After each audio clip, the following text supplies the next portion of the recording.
ప్రజల్లో భావోద్వేగాలను రెచ్చగొట్టాల్సిన అవసరం హిందువులకు లేదని, హిందువుల మనోభావాలు దెబ్బతీసే వారి పట్ల ప్రభుత్వం, ముఖ్యమంత్రి రేవంత్ రెడ్డి కఠినంగా వ్యవహరిస్తే బాగుంటుందని గోషామహల్ ఎమ్మెల్యే రాజాసింగ్ సూచించారు. సికింద్రాబాద్లోని ముత్యాలమ్మ దేవాలయాన్ని గోషామహల్ ఎమ్మెల్యే రాజాసింగ్ దర్శించుకున్నారు. ఇతర పార్టీల నేతలను ఆలయంలోకి అనుమతిస్తూ తనను గృహ నిర్బంధం చేయడం ఎంతవరకు సమంజసం అని ప్రశ్నించారు. ఇటీవల హిందూ సంఘాల నాయకులు కార్యకర్తలపై పెట్టిన కేసులను వెనక్కి తీసుకోవాలని డిమాండ్ చేశారు. నిన్న ముఖ్యమంత్రి రేవంత్ రెడ్డి ముత్యాలమ్మ ఆలయంపై జరిగిన దాడి విషయంలో మాట్లాడిన తీరు సరికాదన్నారు. ఆలయంపైన దాడి చేసిన వ్యక్తితో పాటు పలువురిని అరెస్ట్ చేసినట్లు పోలీసులు చెప్పినట్లు ఆయన పేర్కొన్నారు.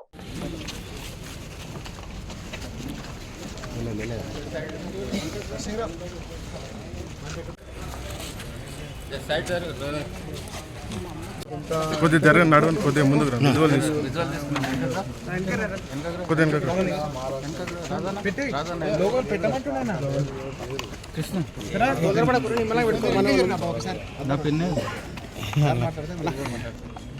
సికింద్రాబాద్ ముత్యాలమ్మ టెంపుల్ దర్శనానికి ఇవాళ నాకు అవకాశం దొరికింది. ఈరోజు ఇక్కడ గుడి పైన దాడి చేసిన తర్వాత నుంచి ఎట్టి పరిస్థితుల్లో గుడికి రావాలి, ఇక్కడ ఉన్న హిందువులకి సపోర్ట్గా నిలబడాలని మేము కంటిన్యూగా ప్రయత్నం చేస్తున్నాం.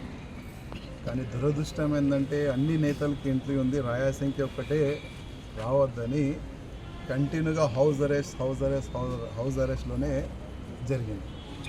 కానీ ప్రత్యేకంగా పోలీస్ అధికారులతోని మాట్లాడిన తర్వాత లేదు, కొద్ది సిచ్యువేషన్ బాగలేదు, ఆల్రెడీ కంట్రోలింగ్ గురించి మేము బాగా ప్రయత్నం చేస్తున్నాం. గుడి పైన దాడి చేసిన ఆ వ్యక్తి కూడా మేము అరెస్ట్ చేసినాము.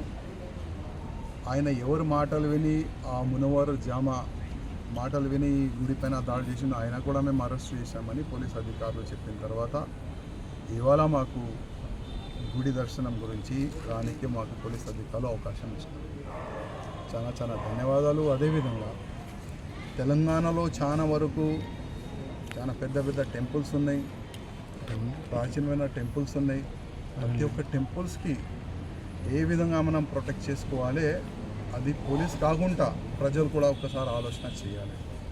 ప్రతి ఒక్క టెంపుల్కి సెక్యూరిటీ ఇవ్వలేరు పోలీస్ అధికారులు, కానీ బస్తీ వాసులకి నేను రిక్వెస్ట్ చేస్తున్నాను, మన టెంపుల్కి మనమే కాపాడుకోవాలి.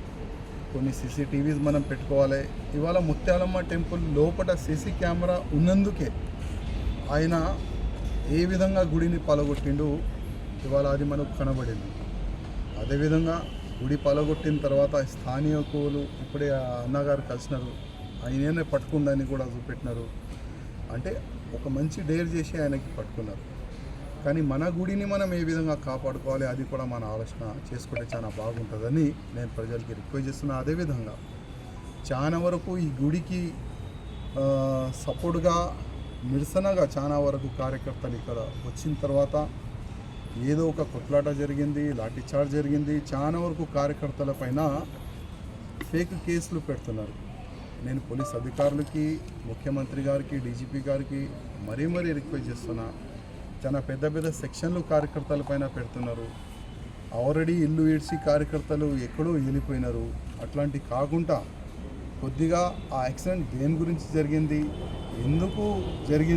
ఎందుకు లాఠీచార్జ్ జరిగింది, కొద్దిగా దానిపైన ఎంక్వైరీ చేసిన తర్వాతనే ఏదైనా చేయాలని రిక్వెస్ట్ చేస్తున్నా. అదేవిధంగా కార్యకర్తలపైన పెట్టిన కేసులు వాపసు తీసుకోవాలని కూడా నేను పోలీస్ అధికారులకి రిక్వెస్ట్ చేస్తున్నాను.